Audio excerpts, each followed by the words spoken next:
starts now. একটা সময় যে শিশুটি ক্যামেরার সামনে দাঁড়িয়ে অভিনয় করেছিল মাত্র 500 টাকার বিনিময়ে, আজ সেই থালাপতি বিজয় রাজ করবে পুরো রাজ্য জুড়ে।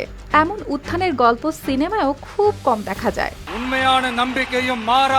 10 মে রোববার চেন্নাইয়ের নেহরু স্টেডিয়ামে সকাল ঠিক 10টায় শপথ নেন তামিলাগা ভেটারি কাজাগাম বা টিভিকে দলের প্রধান থালাপতি বিজয়।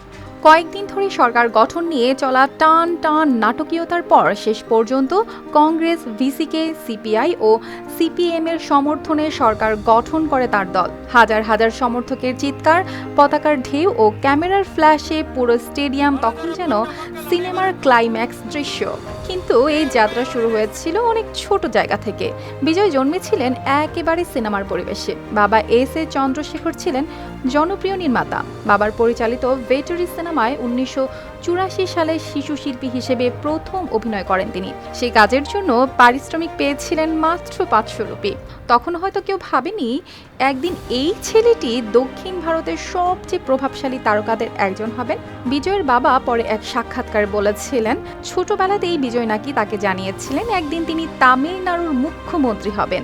তখন কথাটা স্বপ্নের মতো শোনালেও আজ সেটাই বাস্তব। 90-এর দশকে ধীরে ধীরে জনপ্রিয়তা বাড়তে থাকে তার। তবে 2004 সালে মুক্তি পাওয়া ঘিল্লি বদলে দেয় পুরো ক্যারিয়ার।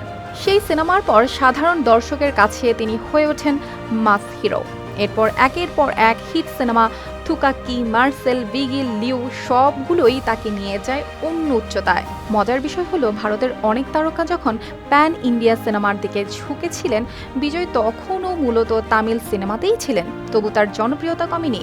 লিও বিশ্বজুড়ে 600 কোটির বেশি আয় করে। আর তার শেষ ছবি হিসেবে আলোচনায় থাকা জন নায়কনের জন্য তিনি নিয়েছেন প্রায় 220 কোটি রুপি। ভাবা যায় মাত্র 500 টাকা থেকে 220 কোটি। তবে সবচেয়ে বড় চমক আসে তখন যখন ক্যারিয়ারের শীর্ষ সময়ে দাঁড়িয়ে বিজয় ঘোষণা দেন তিনি সিনেমা ছাড়বেন, পুরো সময় দেবেন রাজনীতিতে। এই সিদ্ধান্ত অনেক ভক্তের মন ভেঙেছে, কারণ 2 দশকের বেশি সময় ধরে তিনি ছিলেন তামিল সিনেমার আবেগ, উদ্দীপনা ও এক ধরনের ভরসার নাম। অর্পিতা জাহান, RTV।